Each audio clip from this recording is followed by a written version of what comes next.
Our topic for today is Recovery is a Journey, the recovery model as an empowering and person-centric approach towards quality of life.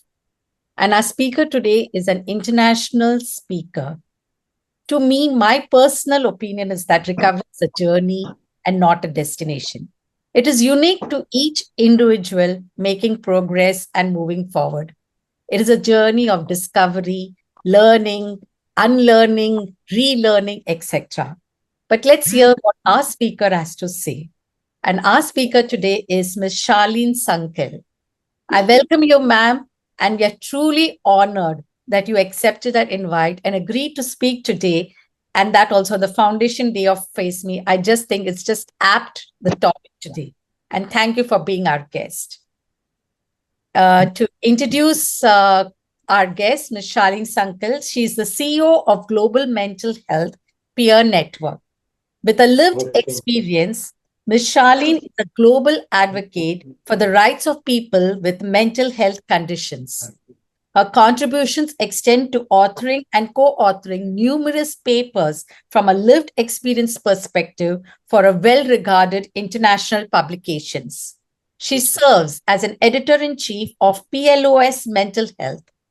Ms. Charlene has also served as a commissioner on the Lancet Commission on Global Mental Health, on the Lancet Commission on Global Mental Health and Sustainable Development, and on the Lancet Commission on the Future of Psychiatry.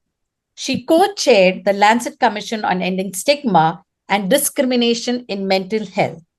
Ms. Charlene lends her expertise to various international boards and committees. Previously, she contributed her insights as a member of the South African Presidential Working Group on Disability and the Ministerial Advisory Committee on Mental Health. She served as a former principal coordinator for the Movement for Global Mental Health. Ms. Charlene has been recognized through national and international awards. Before we start on with the presentation from Ms. Charlene, I would request Nirmala ma'am to say a few words and then hand it over to her. Nirmala ma'am. Thank you, Saraswati. A special welcome to you, Charlene. I was looking forward to this today. I was all the time, though we have been in touch on the email, wondering how face-to-face connect. This is a very important moment for us. Thank you so much. I said special welcome for two reasons. Because you are a special person to us. And that is most important for us. Very inspiring. And it's just unbelievable how you have gone through this entire thing across the world. It's really an honor to have you. The second reason why I felt special is you are coming with a special message to FACEMI today. Today happens to be our 9th anniversary. And your message of hope, the very word recovery, makes us all feel so good. And thank you so much for this. I'm sure we will have a lot of questions at the end. But just to get the program on, I want to share an interesting anecdote. A couple of them. Several years back, I was sitting in a psychiatrist clinic with my son. Several years back, 2-3 decades. And we were waiting for our turn, and there were other families too. Suddenly, he looked at me and said, "Mummy, I'm okay, but I'm not all right." I couldn't figure out what it is. And those days, I used to write as a columnist to English News Daily. And next day, it was in print across the country. I wrote a small article. What does this mean? And probably that is the paradox of recovery. Charlene, as you know, mental illness itself is shrouded in mystery. On top of it, how can a person be all right? How can a person feel okay, but still not well? This is a very big mystery. Who decides the person is all right or not all right? Does he decide? Does his mother decide? Is it the doctor who is sitting there inside the clinic? Does he decide? These are very big questions. I'm sure you will have to face them all. Another important thing, probably it's a myth, that India's families try to influence the decision of the PMI's recovery. What means recovery to families is not recovery to patient. These things are changing. I had a domestic help. She is from a very poor background. Her daughter was also under treatment. This is again about a decade back. She was divorced because of mental illness by her husband. She came to mother's place. And after recovery, the doctor told now she can go back to her husband. You know what this girl said? She said, nothing going back. If I go back, I'll start taking medicine. I'd rather sell balloons in the street next to the school next to my house. I don't want to go back to take medicine. That is recovery. That moment is to capture that recovery is now happening in India, Charlene. I'll be very happy. This is just the beginning of a collaborative effort between FACEMI and you. Over to you, Charlene. Very happy once again for being with us today. Oh, yes, thank Saraswati, you so much. over to you, please. Yeah, sorry. Yes, Saraswati. Yeah. Charlene is Yeah. there. Thank you. Over to you. Okay. Oh, thank you so much. For me, it's just as an honor to be on your 9th birthday. So congratulations on that. And I caught the last bit, and it just sounds like you're such a passionate bunch of people. And that's always, I really admire that. And I must say, in terms of families, I always have huge respect for families, because I know for you guys, it's not easy dealing with someone with a mental health condition. And I'm sure I caused my own family quite a lot of stress and all of that. But of course, there's hiccups in the system and, lack of information given, lack of support. So all of those things that need to change. So I'm going to talk about, I'm just going to share my slide. About recovery. So I'll also kind of reflect on my own experiences along the way.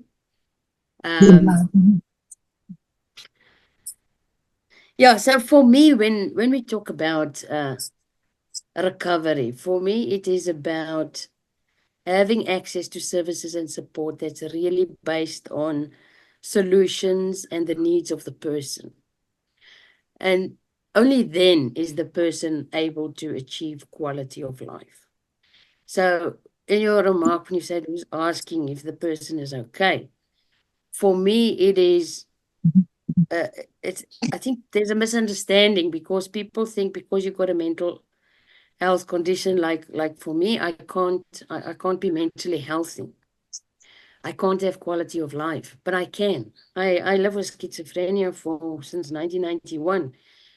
And for me, I have quality of life. And that is all a result of kind of taking a recovery approach and being asked a question. For me, this is the most important question to ask someone.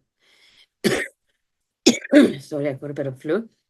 What do you need in your life to thrive in your life, despite your mental health condition, in the spaces that you connect with society?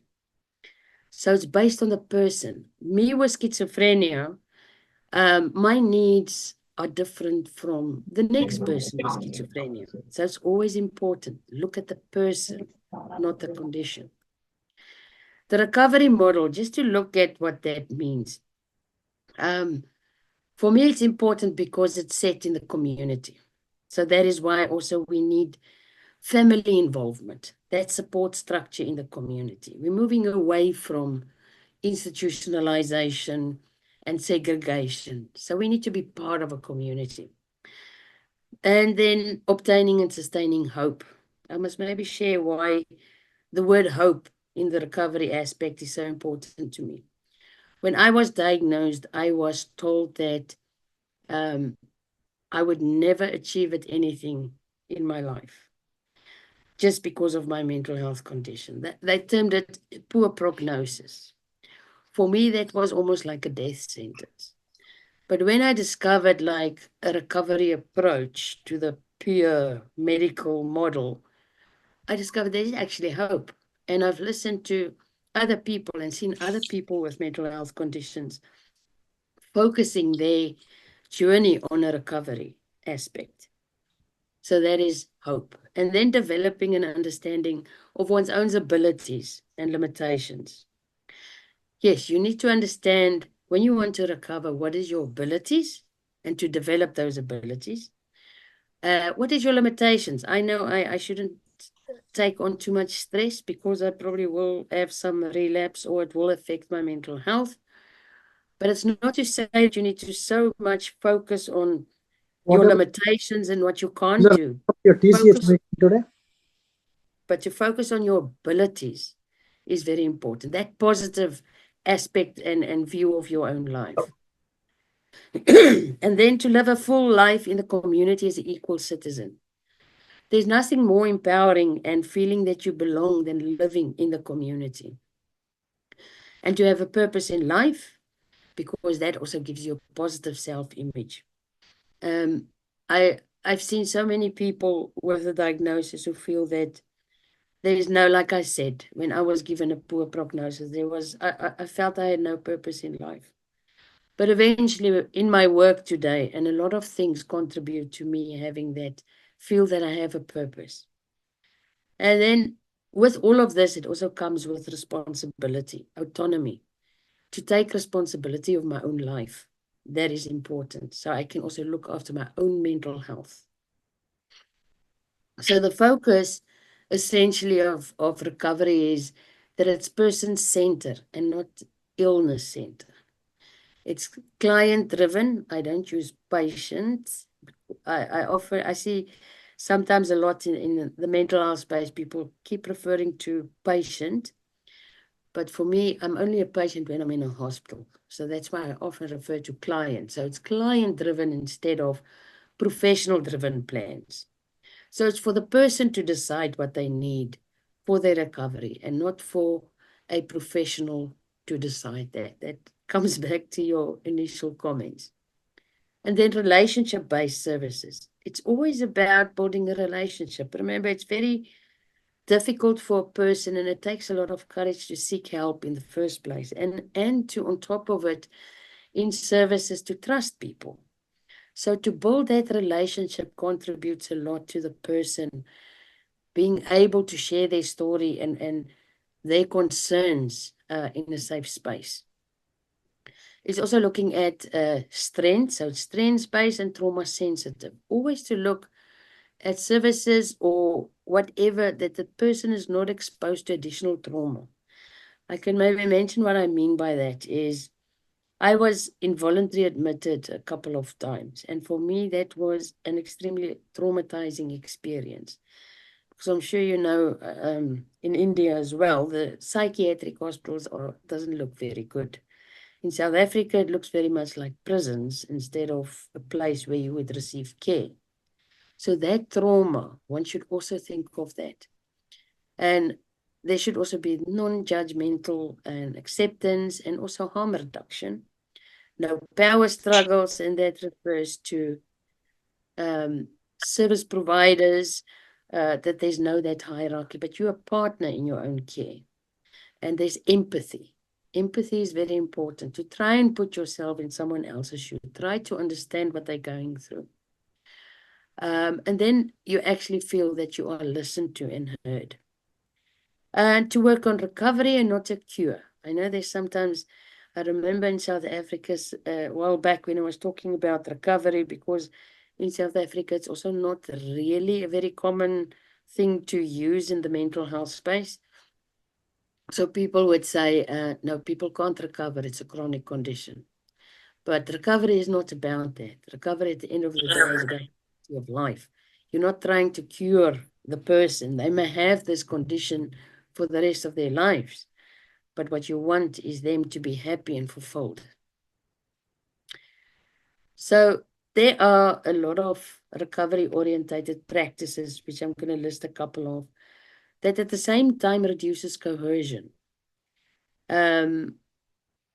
Instead of forcing people, this makes people more engaging with care and engaging with their lives and what they need in terms of their recovery. To focus a bit on services, it means that in service delivery, there must be open and honest communication and comprehensive information given to the person. Because only when you have all the information that you need, you are able to make an informed decision and decisions about your care and treatment. And that includes like options, what care options are there, what's the potential risks and benefits, and that includes like side effects of medications, what alternatives are there. There's also stuff like yoga that you can use, other practices, art therapy, all of those aspects. And I think in this category, families should also be receiving open and honest communications with practitioners in the field. And then once you have all the information, then you are able to make that informed decision. So people need to be actively involved and lead their own treatment and care plans. So they must be able to make decisions. And that gives them the ability to take ownership of their own mental health. At the same time, if in an instance where someone may not be able to make decisions for themselves at a certain stage of their condition, supported decision-making must be available and not substitute decision-making. So still allowing the person to have type of control over their over decision-making regarding their themselves and their lives. I also mentioned mental health information to clients and families, and also support to families, as I mentioned before. Other thing is also important is to have a person learn coping mechanisms, which can empower them to enable self-managing of their conditions. For me, self-coping I love watching movies. So for me, that is type of a coping strategy because it kind of removes me from my anxiety and my distress in that moment, so I can be more calmer. I also take walks if I feel frustrated. So those coping mechanisms you learn along the way and then apply it. Like I say, what works for me may not work for the next person. So it's always individualized. And then to focus on regaining independence and function in society. And of course, getting quality of life through rehabilitation and the recovery approach. Now, independence for me has always been the worst thing that happened to me because at the time when shortly after I was diagnosed, I mean, that component was completely taken away from me, like decision making. I couldn't make decisions. I couldn't manage my finances. I said that I could never live alone, so I had to live in a facility. So that independence was completely ripped from me. And that for me was actually the worst experience of my journey. And then multidisciplinary team. I mean, everybody plays a role in the person's treatment and care and recovery journey. That means psychiatrists, therapists, social workers. I sometimes feel that occupational therapists aren't used efficiently or more in the mental health space. I mean, occupational therapists, I know in South Africa, for example, they can help the person if they lost their job or couldn't go back to university or school. Occupational therapists can play an important role to help that person reintegrate back to the workplace or education system. The multidisciplinary team also include peer specialists. I know in India, you're probably more advanced than South Africa in terms of having peer support workers. It's still a term that they try to avoid. But if once we have all these team players in the care, then we are able to provide comprehensive care and really address the needs and challenges of a person and set them on their road to recovery. Peer support workers are particularly valuable in terms of providing a person guidance, encourage them, also create understanding, helping them understand their own condition and their own difficulties, and then inspire hope. Because sometimes when you have a mental health condition, especially in the beginning, you often feel so alone, like it's only you going through this difficult time and you can't understand.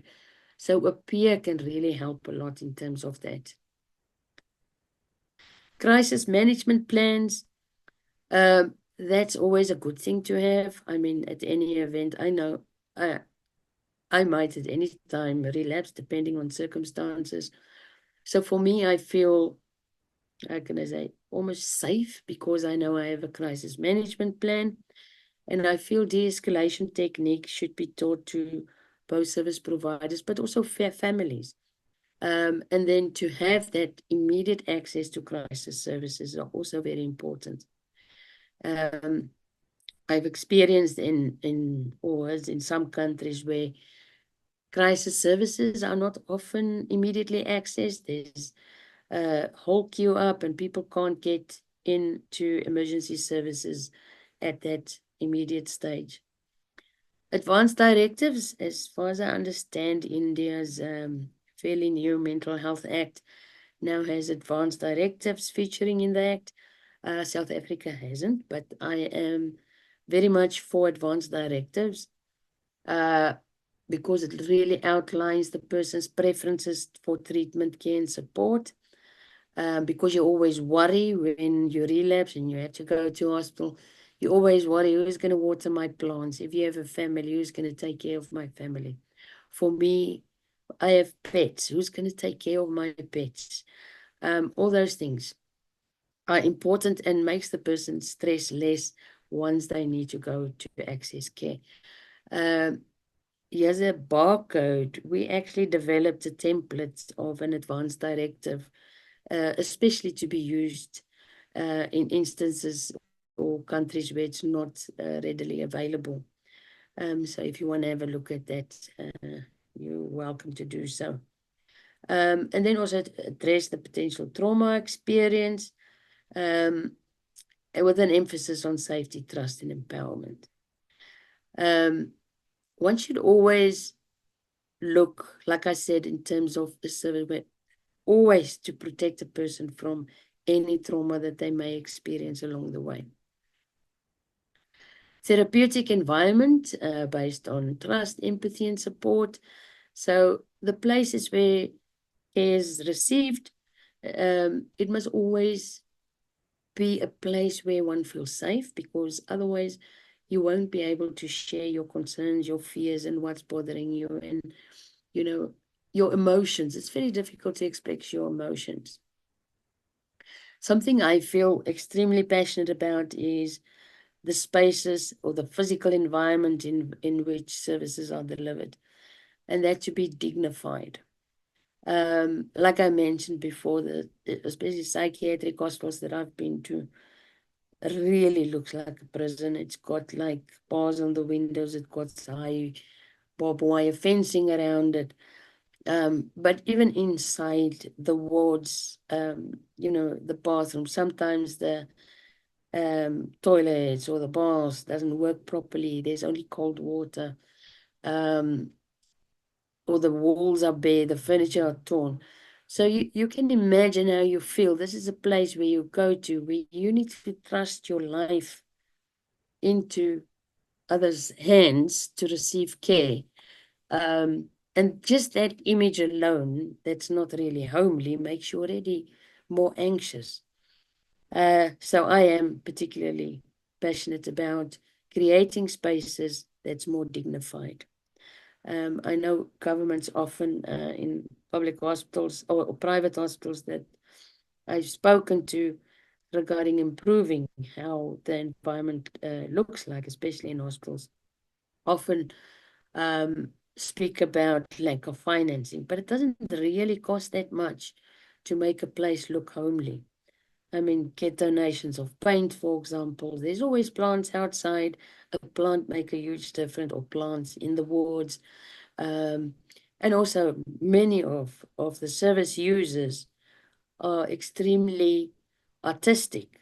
So you can imagine, just put their paintings on. The paintings on the walls also make a huge difference. Then stigma is probably one of the biggest barriers to,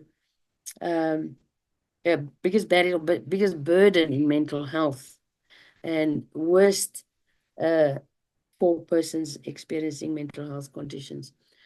The Lancet Commission on Ending Stigma and Discrimination in Mental Health, these were literally some of the key findings of a lived experience survey that was conducted.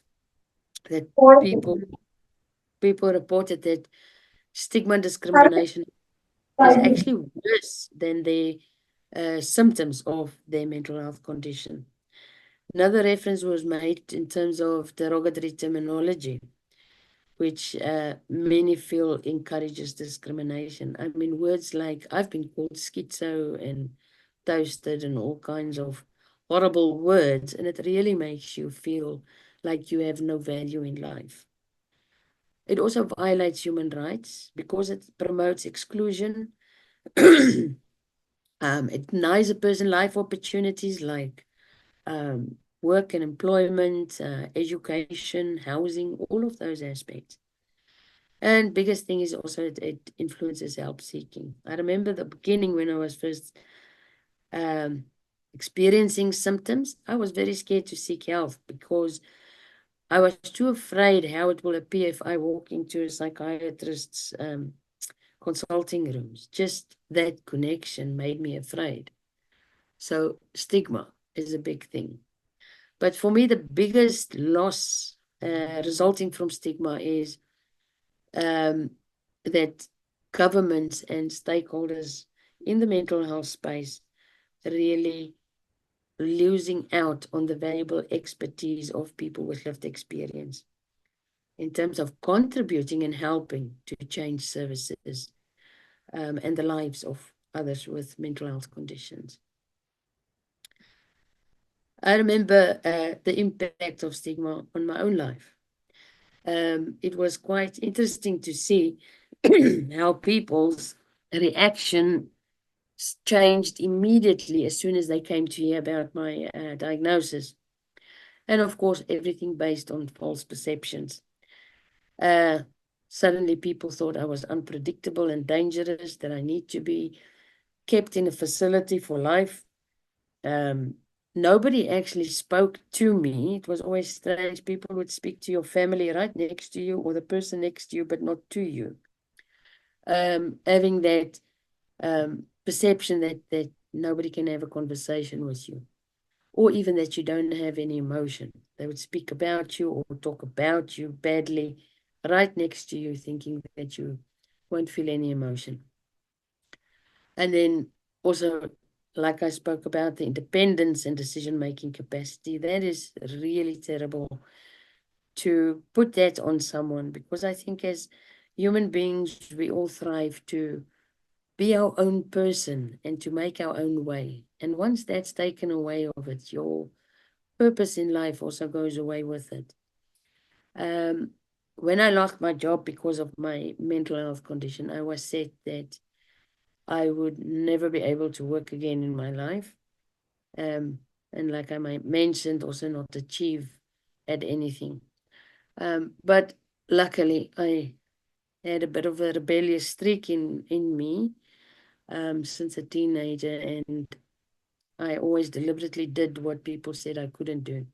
So I suppose that helped me in the end. अरे आप मत देर करो, car छोटी हो या बड़ी, नई हो या पुरानी, कॉम्प्रोमाइज मत करो और गाड़ी में डालो बैग बोली।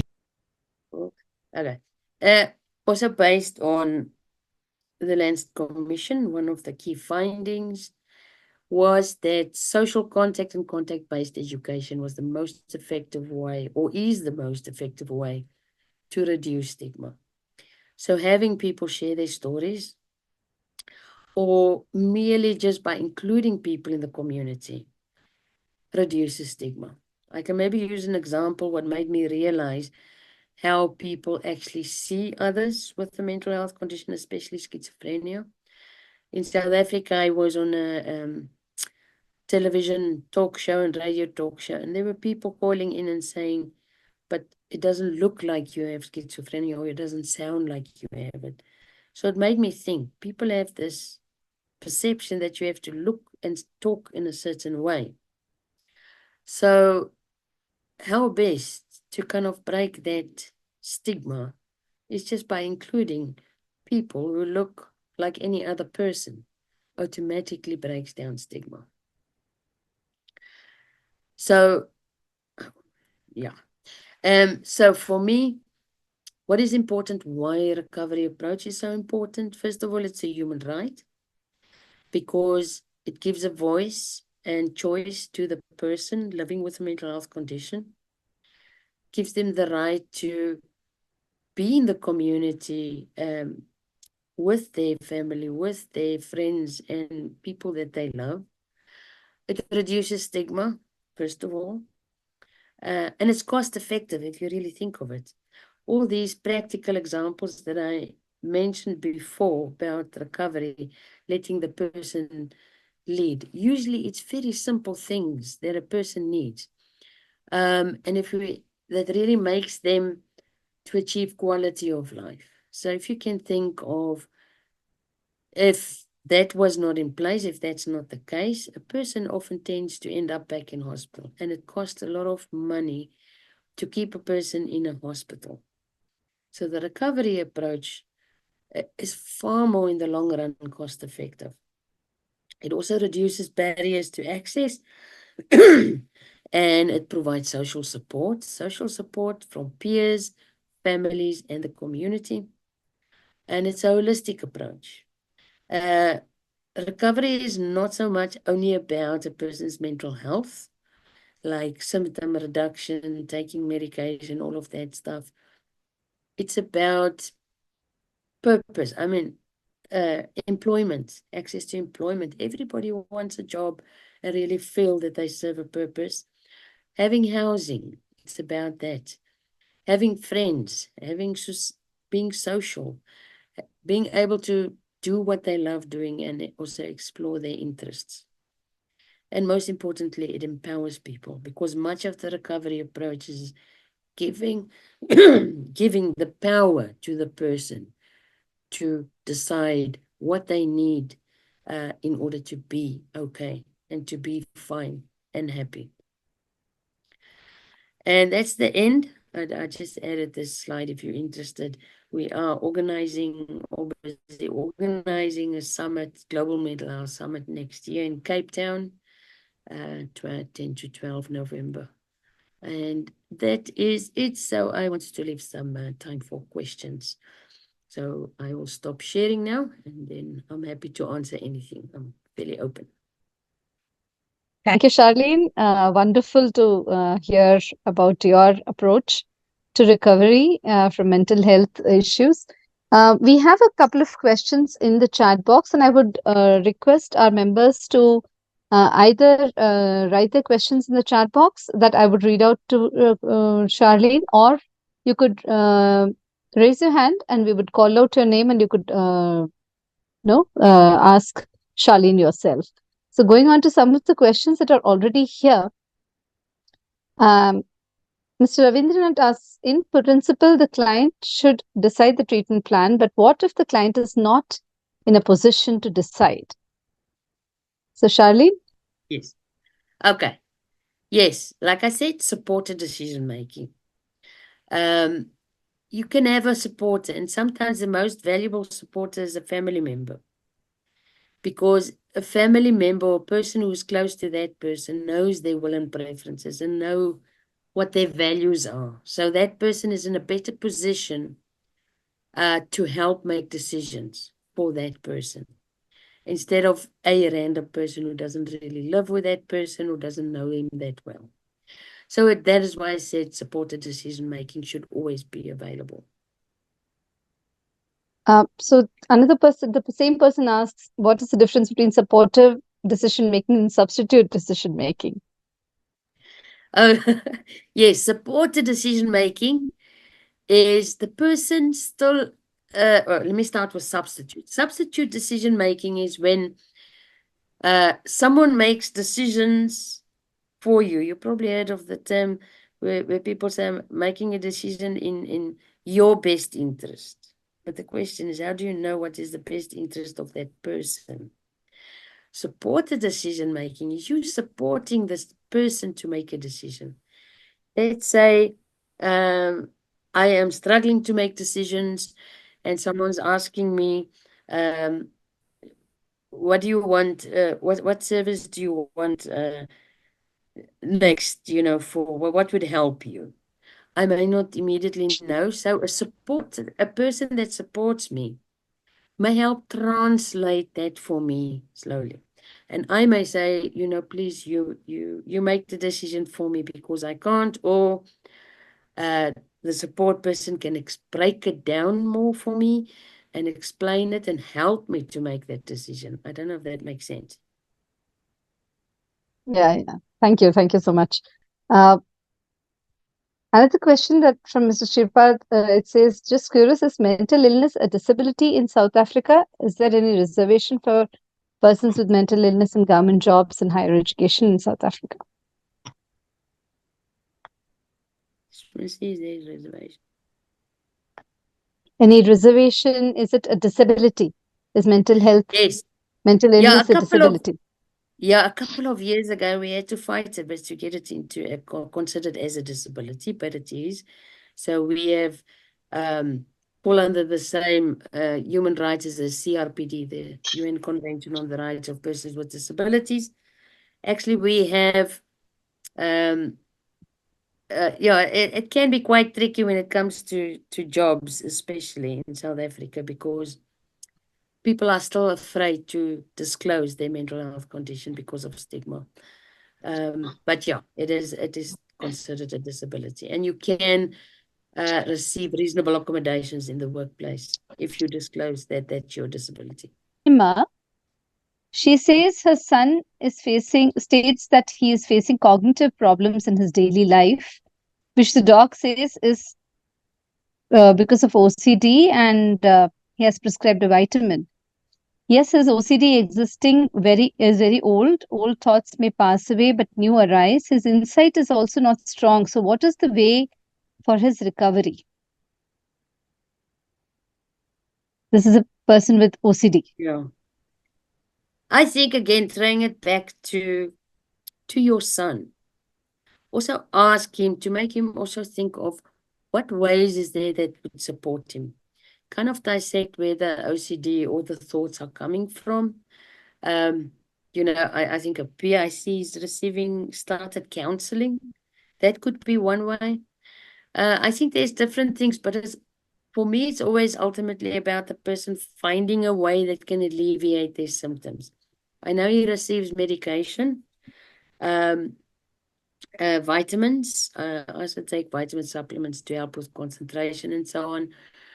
But I find ways for cognitive problems. I think you can only discover it by yourself what helps you. And I think to maybe sit with them just to kind of explore what could help, what makes it worse, and what makes it feels a bit better. And just to explore that. One can do it with maybe the counseling as well. And if there's a peer supporter, that could also be an option. Yeah. I think they've already started the counseling sessions for him. I think that would really help him. We also have a question on how do we develop insight regarding their own illness? Yeah, that can be a tricky one.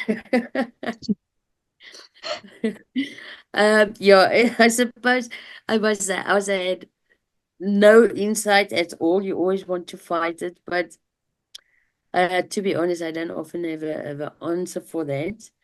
The only thing is, if I think back when I didn't have much insight, is only knowing that I am supported. If someone say, even if accept that you have a mental health, you are supported no matter what.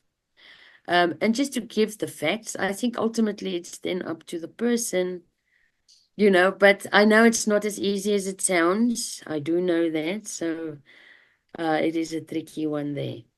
But just to give the information and maybe a peer, I think a peer may also be a way of a kind of exploring, sitting, talking with the person, and just to explain that those are going through this, and maybe that person can relate, and then have a bit more insight.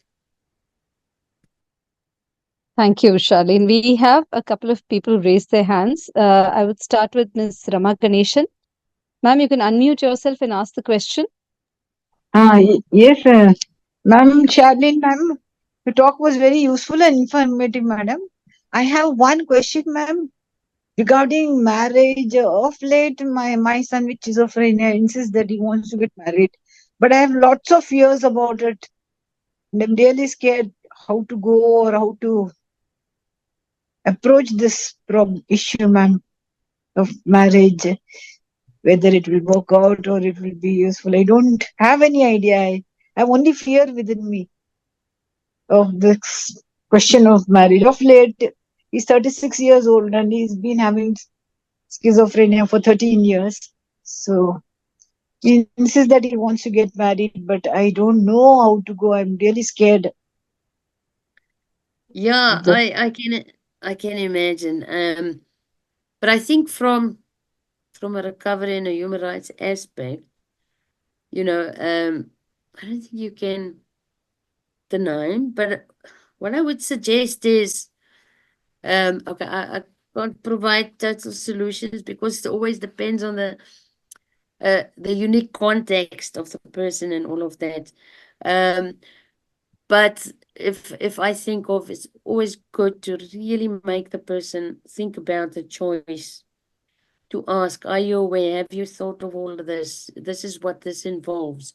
Again, it comes to making informed choices and to just really lay all the pros and cons. Even sometimes how I made decisions was difficult decisions was, okay, list all the pros and all the cons, and then kind of look, once you kind of visualize the whole situation, you may be in a better position to make a decision. Thank Hope you. that Yeah. Another question here. Are medications overrated and therapy underrated? What is your take on it, Charlene? Well, I think I firmly believe in medication when it's absolutely necessary and at the lowest dosage possible. Not to like overprescription. I don't agree with that. But I do believe that therapy is underrated for sure. That again comes back to the multidisciplinary approach to treating mental health conditions, because there's so many aspects. You can't just pump someone with medication and that's it. For me, I believe that medication for my own recovery has maybe helped 10%. The rest was family support, peer support, all those other aspects. So you cannot leave other forms of therapy out of the treatment.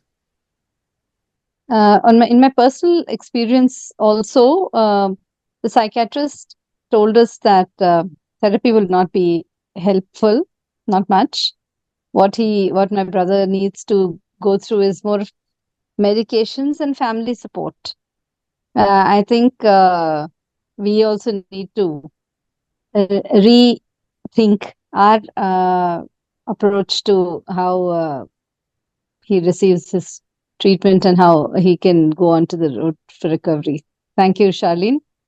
The next question is, can having documented regular cognitive function assessment and discussions about meaning of fulfillment and purpose help with future course and any type of symptoms?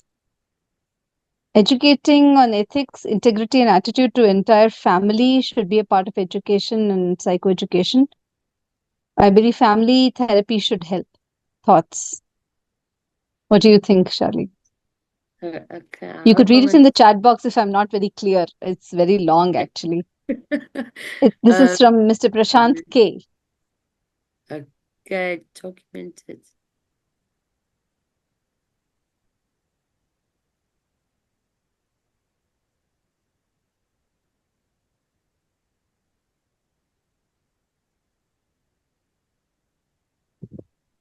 It's talking about regular assessments and discussions on future course of treatments and psychotherapy and family therapy. Yeah, in terms of psychoeducation. I think regular assessment is important because things change along the way. Circumstances at home or wherever may change. There may be something more helpful to the person as things evolve.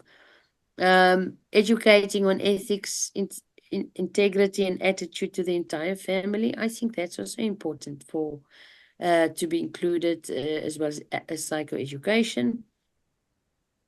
And family therapy should also help. Yes, no, I totally agree with that.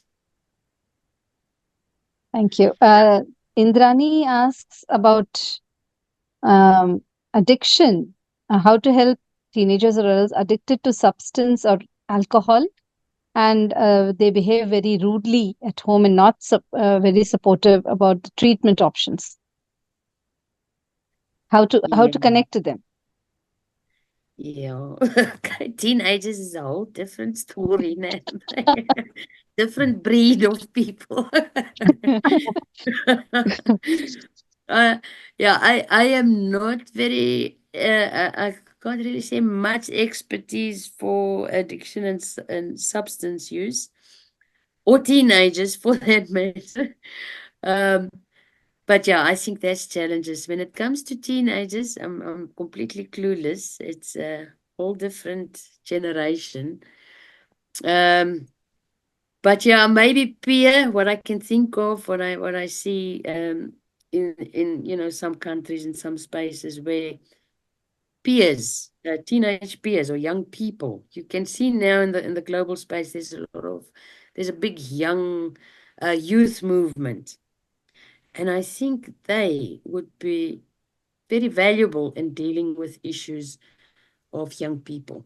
I think for us, young people, when you're older, they look like you don't know what you're talking about. So it's not easy to get through to them. So I'm scared of them, to put it bluntly. Yes, mental health issue or not, I think teenagers are a different breed, as you said rightly. We had another person raising her hand, Ms. Shubhra. Would you like to ask the question? Ms. Shubhra? Yeah, hello. Yeah, I wanted to write it in the chat box, but I couldn't handle You can yes, you can ask your question. Go ahead. Okay. So my question is that when there is a PMI in the family, we know some people are concerned and some people are not. Some obviously there is one person who takes care of the PMI. And that person has a lot of issues like our own life, stress, etc. How that person can know when he or she herself or himself requires some counseling? Is it most of the time, it's sometimes, or it's depends on feeling? Thank you.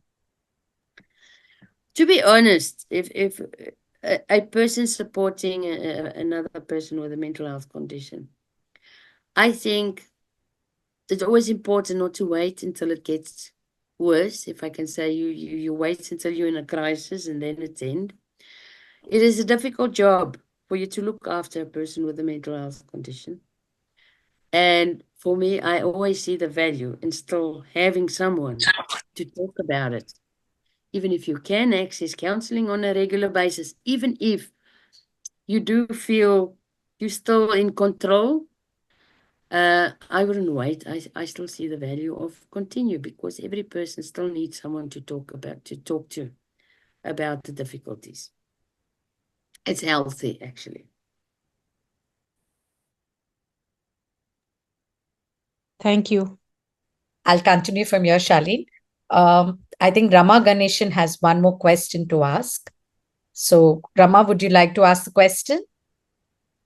Yes, this is Saraswati. One more, sorry. Yeah. Is it good to be always complacent with the person, or is it at times better to argue? I think so. Conflict only makes things worse. But then the person depends too much on you. So, how to make the person independent? The dependence is becoming very much, and I'm really finding it difficult to get rid of that. Being complacent with everything and not able to even if you say the facts or the ethics, the getting or understanding becomes difficult. So I just have to keep on yesing. This makes the person more dependent on me. And I'm really having this worry of how to make the person independent at times and do all by himself. Yes, I think it's important to even start giving the person, slowly integrate. Let them make their own decisions, even if it's like small things, not to make someone dependent. Because for me, it's always about what happens about one day when you're not there. What's going to happen to the person is going to be much worse. But how to make that person dependent? Okay, so I'm speaking now because I know we can be very difficult if we want to be. Don't always just say yes. A person, like any other person, need to learn. You also need to take responsibility for your actions. There are lines that you don't cross. This is if you need to take out the rubbish today, that is your role and that is what you're going to do. And lives under your roof. So like you, I think sometimes it's important not to treat the person differently, if that makes sense. Exactly. Yes. Thank you, ma'am. There's one more question on the chat box. How to enable a PMI discover some definite purpose in life? Explore their interest.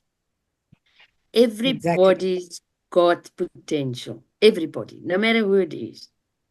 No matter if you have high education or whatever, everybody's got potential. And just to explore that.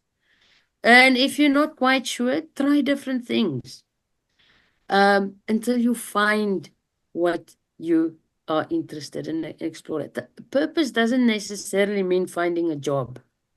Yes. A purpose can mean helping your neighbor every morning take out the rubbish. It can give you purpose. So anything that person can feel important. So true. Yeah. I think Nirmala ma'am had another question. So over to you, Nirmala ma'am. Thank you. Not so much a question, but a couple of observations and from what Charlene said, from her PPT. Charlene, it's a very wonderful and refreshing thing to hear you. Sounds quite familiar to my line of thinking. Somehow there is a lot of commonalities. Anyway, the first thing is you talked about occupational therapists not being used much in South Africa. Am I right? It's the same thing here. Because I don't know why they're almost excluded in a very planned and systematic way. Even the advertisements released for rehabilitation professionals does not include occupational therapists, except in one hospital, Christian Missionary Hospital in Vellore. It is all the occupational therapists who handle. In spite of having shortage of psychiatric social workers. I don't know why this is not being used, but I shared and I wonder why this is not happening. Is there a global caucus which wants to exclude them from mental health domain? I don't know. But one thing nice about occupational therapists is I had the personal experience of having worked with one of them. They don't start the day asking, have you finished your medication? That makes they just bring the breakfast plate, sit with you, eat. They don't ask. That's all. That makes a difference, I think. So that is one thing I really appreciate, and we should work towards it if possible to eliminate the global prejudice against occupational therapists. Maybe I'm using a very strong word. I don't know. Secondly, the supportive versus substituted decision-making, some of the members, I'm very happy to share with you. It is, in India, we have very liberal, very landmark legislations, which are rights-based. Maybe you are already aware of it. And supportive decision-making is what the law permits. In exceptional cases, substituted decision-making is there. But unfortunately, Many families are not aware of these things, nor is it practiced in daily life. So it's a bit of a problem. It's not happening in the day-to-day lived part of the lived experience of people, because probably there is a cultural influence of the collective family making a decision. Like you had some of the questions, you can see how concerned are family members about acceptance of social norms in the life. The person should get married, the person should have a job, no difference makes any this. So that is also partly responsible. The other thing you talked about is advanced directive. Our legislation has advanced directive. It's a very, as I said, landmark legislations, Mental Health Care Act. But unfortunately, it is, I don't know what to say, whether it's a shame or a lack of support. Mental health professionals in general do not seem to be happy with these rights-based legislations. I don't know how it is. I told rest of the world also there is a problem with these things. But here, starting with substituted decision-making for admissions, for involuntary admissions. Currently, there is a crisis to admit involuntary patients because the mental health professionals are saying that we don't have the right will, but tomorrow we'll face litigation. The person, there's no informed consent. There is no insight. Though the law is very clear, absolutely clear. So I would rather say this advocacy in country like India, where still the mental health literacy, legal literacy is still not at par with many of the Western countries. The mental health professionals should take a lead in advocacy. That is not happening. In fact, when I talk to the families about substituted and supported decision making, it's not able to appreciate it because it's not coming, the truth is not coming from the horse's mouth. They want whatever the mental health professional says is gospel truth. So unfortunately, we have to push these things. And I won't take much. Last one, you talked about power struggles. My personal view, as well as in the NGO, we are trying to do away with this word called caregiver terminology.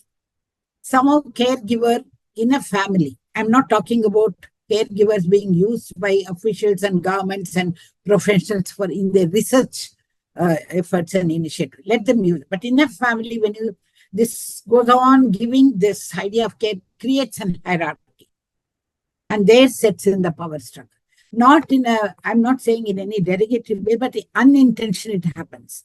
So we try to, in our group, use the word carers and loved ones, not even users. Carers and loved ones.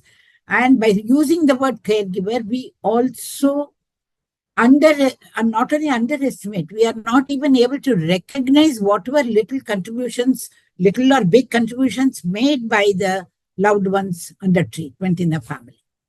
That is just goes unnoticed because that person is not a caregiver.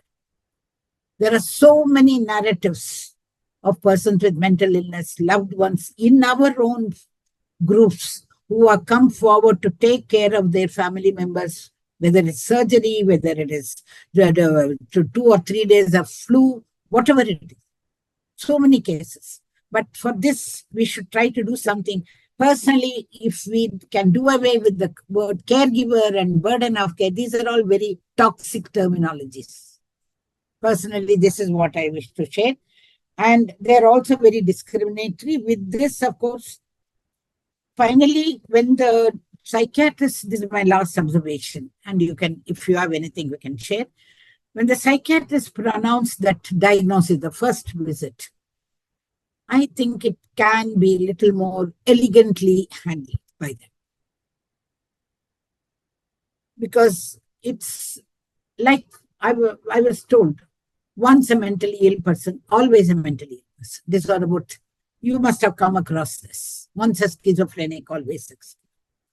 These things, I think, should be avoided. So the mission is not only for the families and people like you with your such commendable work you're doing. We are all going beyond what is possible in our day-to-day. But I think we should also try to reform the mental health system and the mental health professionals and their language and the terminologies used. That's my observation as a family carer, as a mother, not as big mental health advocate. No, as a carer. I've gone through 3-4 generations in the mental health movement in the country. And I find some people are going ahead, some people are just stuck where they are with their medical models and medical mindsets. Thank you, Charlene. Thanks for listening to me patiently. Thank you for your valuable points. I totally agree on the carer. I also don't like caregiver. Caregiver sound very formal, like a job. Thank you. Carer Yes. sound like you love the person, you're caring for the person. Yeah. Charlene, do you have time? There's one more question. Would you like to take that, or is it fine with you? That's fine. That's fine. I can take Yeah. it. So, Indrani, would you like to unmute yourself and ask the question? Yeah, thank you, Saraswati. Ma'am, good morning. Charlie? Yeah. Good morning. Yeah. Good morning. Yeah, actually, due to some career or some other needs, we are how to manage how to prepare our loved ones while we are going away distance. What are the precautions that we have to take when we have to leave them? You mean when you leave, when you're going away and they alone at home? Yeah, actually, some opportunities in my hand that I have to leave there, but within a couple of weeks or days. But who is going to take care of my loved one? Okay, I prepared them to take care of themselves. I kept my friends to take care of them for urgent needs. But even though, what are the how do I prepare them mentally? Because they are so much dependent on me. Yes, it's always important preparing mentally ahead of time. You know, so that they can get into the idea, get a neighbor to check in, put them onto a family WhatsApp group. You know, there's different things just to make sure that you check in daily from wherever you are. If there's someone who can help, if there's a crisis. But in the same time, they also learn to be independent while you're away. So it's not always a bad thing. And I don't think you must also yourself not always stress too much. And sometimes I must maybe just mention one thing. I think sometimes families are so concerned about the person making a mistake or doing something, you know, that would harm them. But how do we learn actually is by making mistakes and learning from doing wrong things. So sometimes you also need to let the person make mistakes, let them do wrong things. That's how they're going to learn. Yeah. Well, that's how I learned. But it can be applicable 100% for normal persons, but a person with schizophrenia or some mental illness, how shall we take that risk? Well, is it the first time? Let me ask this. Is this the first time that you leave them alone? Maybe, yeah. First time. Well, there will always be a first time. So yeah, it depends. I don't understand your circumstances 100%, but I mean, if there's someone who can check in daily, even if it's a neighbor to check in, phone numbers, you have them on a WhatsApp group or whatever, keep in touch. And also, if there's a crisis, that there's someone who can immediately intervene. So I think they'll be fine. Does it going to affect them more?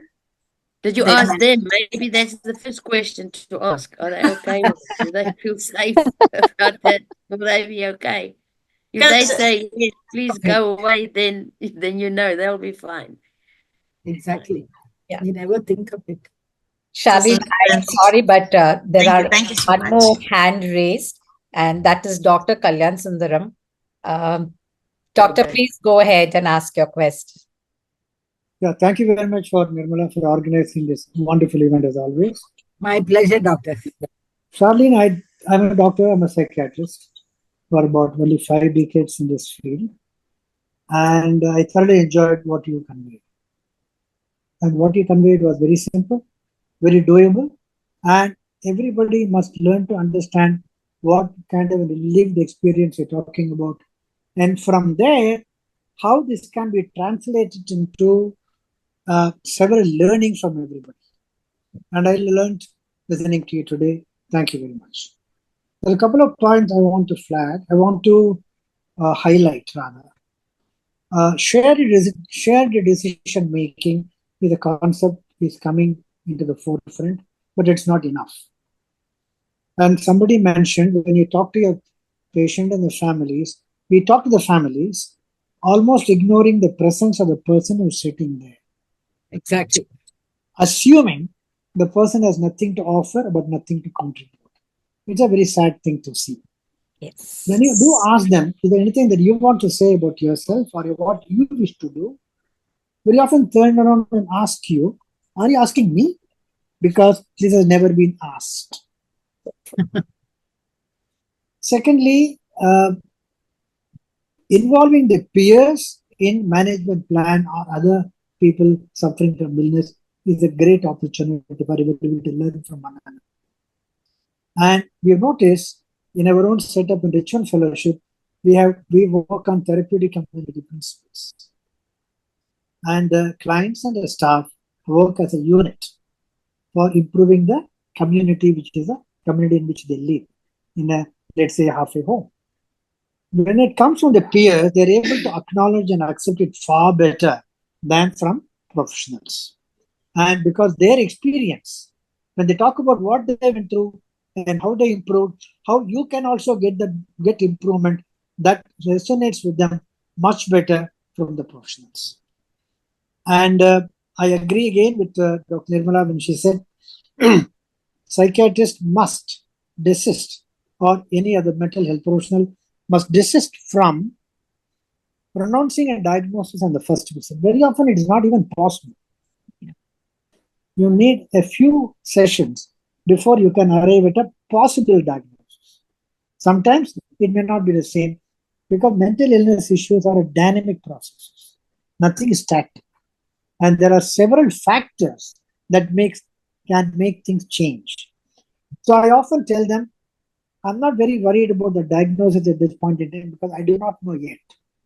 However, we want to work on what we can do to make you better. And we need your help to make you better. It is not my decision. It is our decision, our joint decision.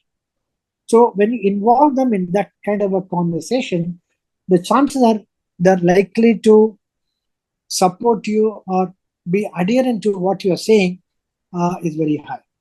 Again, adherence is a very dicey situation. Several factors happen. We're not talking about adherence today, but another topic altogether. And last point, I'm often very fond of what you said. Everybody must take ownership of what they do. If you don't take ownership, I think it's very difficult to move on, including the one whom we call PMI. The person must take ownership. You lay the menu on the table. If you take this decision, if you take the treatment, medication, therapy, or whatever, these are the chances of your improvement and recovery. If you don't, what are the likely scenarios? Let them chew over it. Come back and discuss. I think this kind of a process, which is an ongoing process, on every visit issue, I think it's very important. I tell them, whenever I meet them, doesn't matter who has seen you, how many years of illness you have come with to see me, second, third opinion. As far as I'm concerned, you are meeting me for the first time. I'm optimist. I don't give up. But for me not to give up, I need you to help me. I can't do it on my own. Without you, I cannot move forward. I think this kind of an ongoing dialogue must happen constantly, continuously, because there is no end point. It's a journey. It's a process where people walk together, work together, and make things better. This conversation with them repeatedly makes them feel that they are responsible for their recovery, and the chances of them putting a best foot forward is much higher. Thank you very much for giving this chance. and I thoroughly enjoyed listening to you, Charlene. Thank you Thank you, so much, Doctor. and thanks for your valuable points. And I love the approach that you take with your patients. Really, it's inspiring. Thank you. Thank you. Thank you, Charlene. I would now request Sumit to give the vote of thanks. Sumit, can you please? Sumit? Yes, he's unmuting. Can you hear me? Yeah, we can hear you, Sumit. So thank you very much, Charlene, for this wonderful presentation that you made, and for the inspiration your organization, in the organization that you've created, which is generating a lot of employment for PMIs, which at this point of time is not very easy to do. And for accepting the invitation to speak to all of us and making FACEMI international organization with bringing in international speakers of a high quality project. This webinar, and maybe we'll have quite a few more going forward. And thanks, Saraswati, for moderating the session, and Sindhuja for organizing the question and answers that made the session much more meaningful than just a normal presentation with no interaction at the end of it. So thanks a lot to everyone. Thank We you, must Charlene. thank Sumit for getting Charlene introduced to Thank us, for getting Charlene into this FACEMI family. Yeah, thank you Yes. for accepting our invitation. Nirmala, can Yes. I request, and with Charlene's permission, is it possible to get the slide set? Yes, it- I can send it. Must I send it to Yes. Summit? Yeah. I think it would be very useful for us Yeah. to teach our Brilliant. Yes. and We- what does it mean from this perspective? Because most of them do not seem to align themselves with this kind of a perspective. I think your talk and your slide set and the points you have covered that are extremely useful. Nirmala, I would be very thankful if you can share that with me, and it would be Certainly. useful for teaching. Yes, Sumit is already on the job. Wonderful. Thanks a lot. Would appreciate it. In Thank fact, you. the Thank first you. slide itself was so beautiful. The recovery model. I think that was the first slide itself was too good. I missed the first slide, but I think I would like to see the whole set. Okay. Kalyan, as usual. Thank you, Charlene. And Thank good night, everybody. Have a great night. day. Good night. Good Night. night. Thank Bye. you. Thank Bye. you. Bye-bye. Bye, Charlene. Good night. Bye. Thank you. Bye.